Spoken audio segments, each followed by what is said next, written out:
Hi, my petals. It's me, dear Rose. I want to know why. Down to the question. What about the stuff that you said? Having sex like they normally have it. He ain't put it down like you said this, and I don't feel like we should have said that. Love and Marriage Huntsville got on and on fire. I don't bit more believe that than a man on the moon. Got a hot show tonight. Of course it went off. Hello, my petals. It's me, dear Rose. Come on and get some of this hot tea. Come on and join me. It's hot.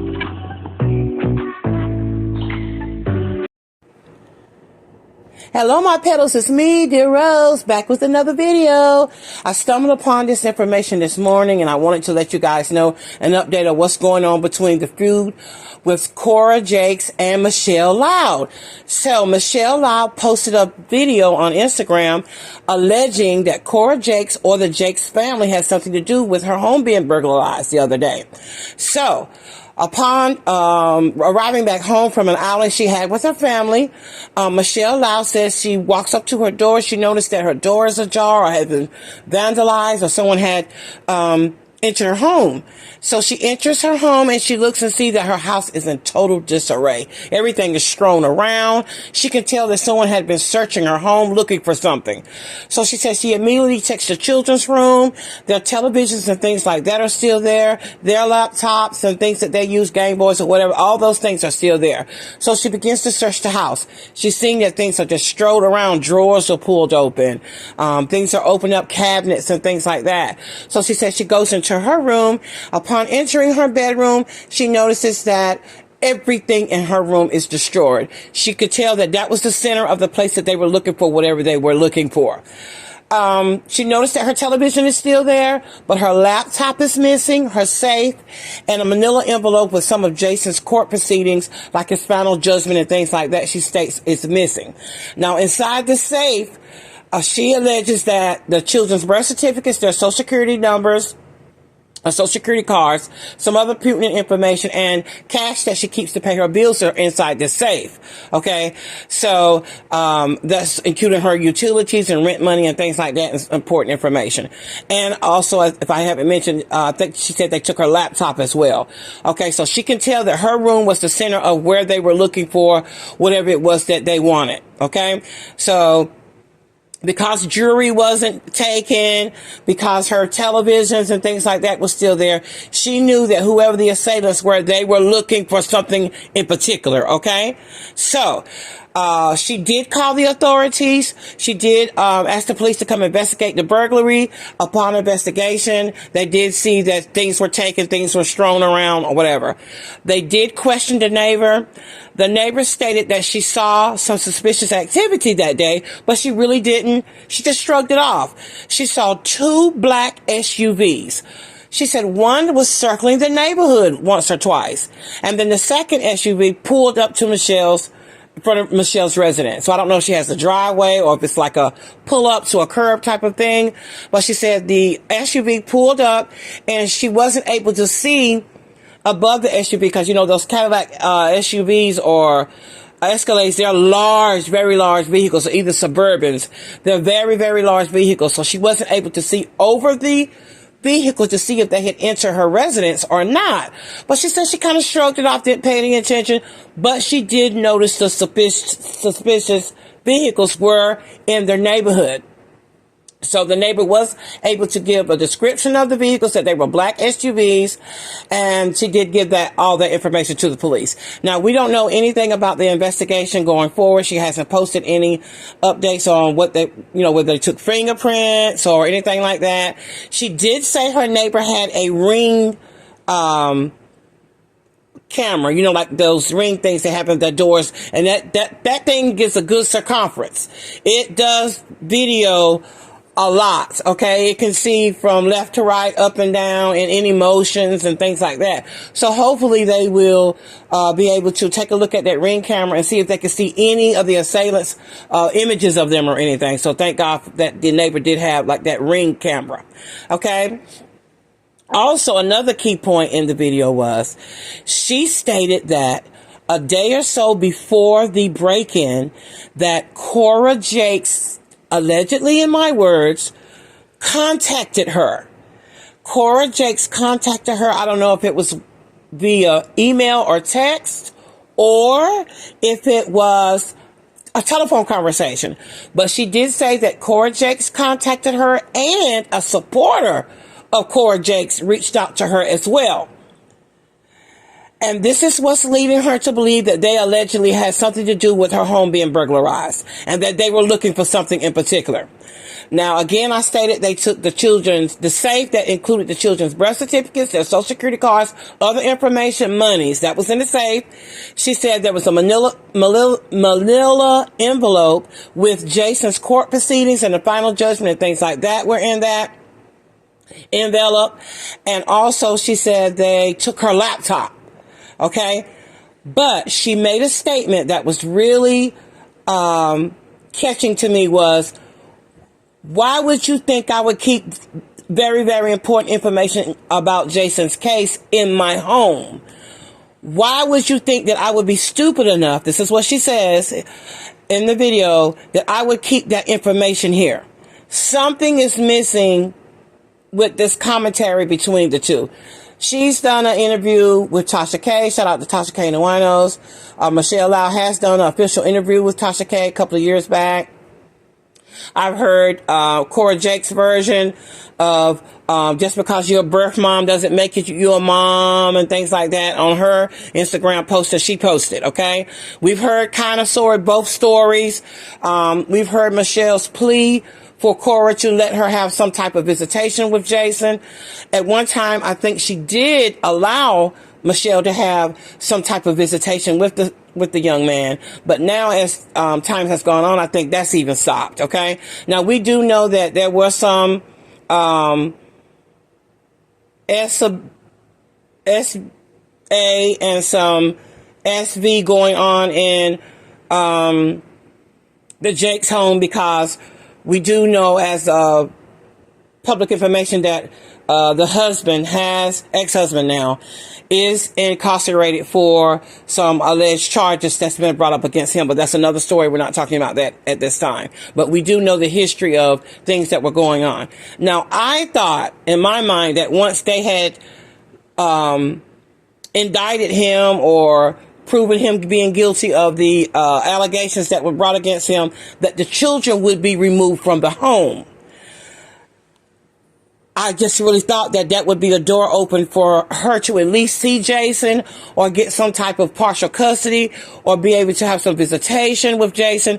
And also that the other little girl, which she's a teenager now, whatever the issue with her mom, because we do know that there's been reports that there's some things going on that with the other daughter as well, with her biological parent.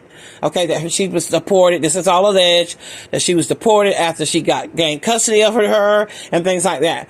But I thought once the ex-husband was incarcerated, that some investigation would have been done where that Michelle could have at least gotten partial custody or complete custody back of her son, because that type of abuse happened in the home. You know, they're normally removed.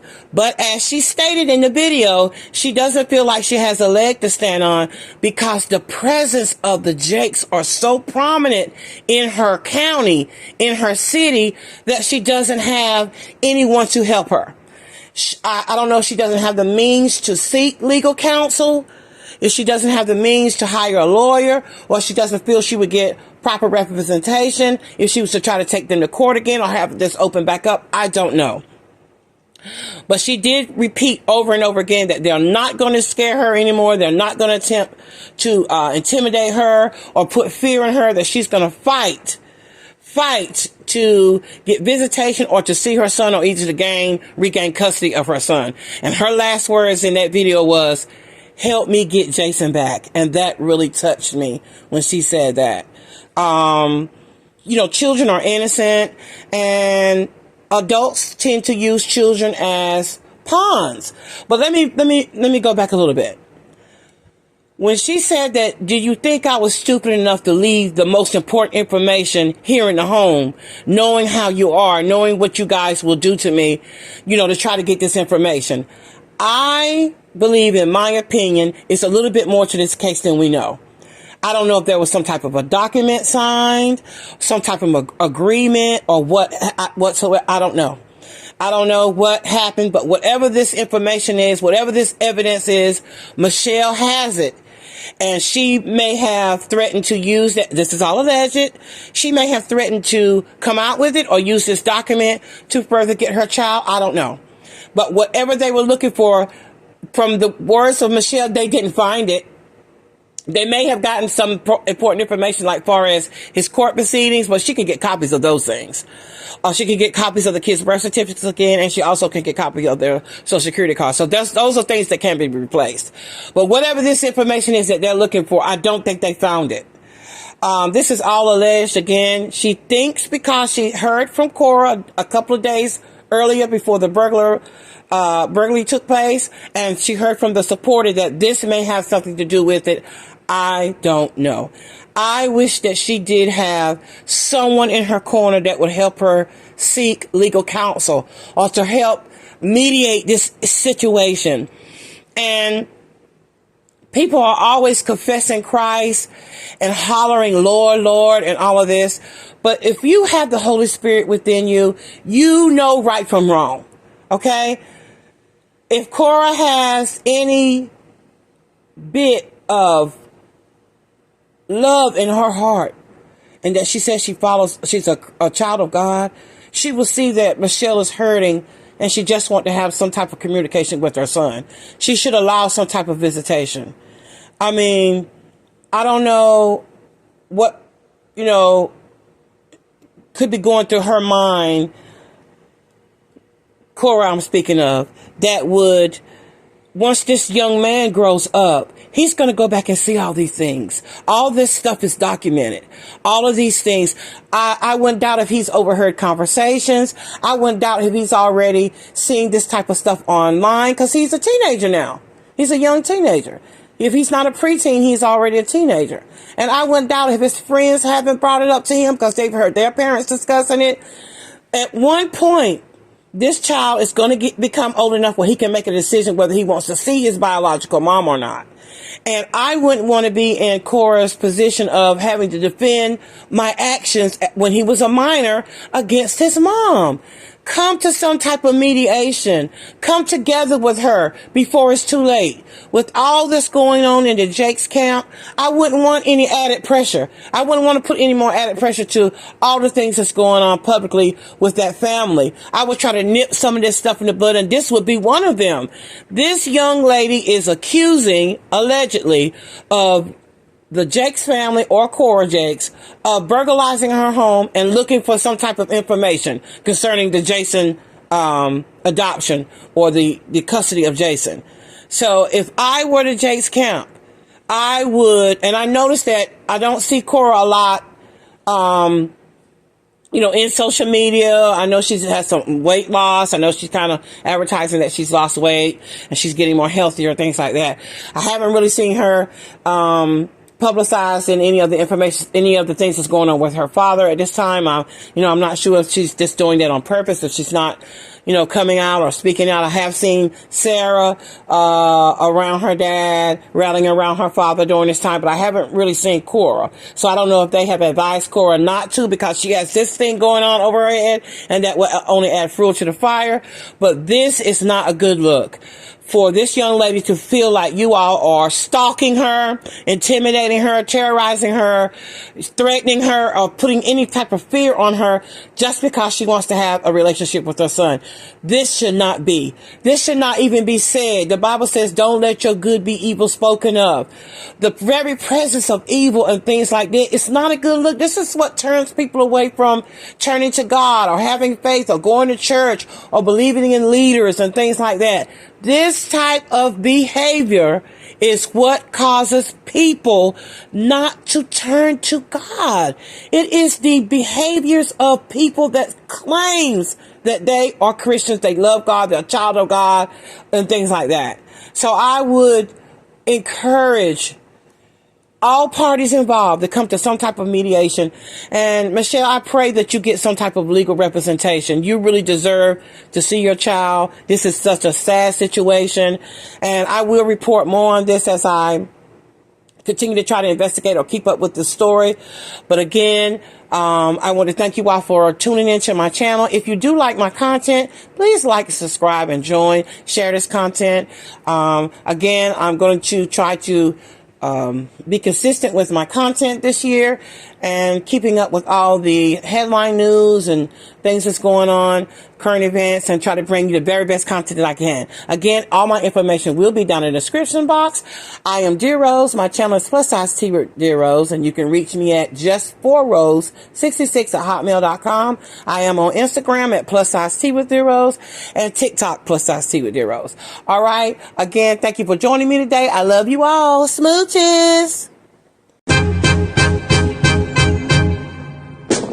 Can I call you Rose?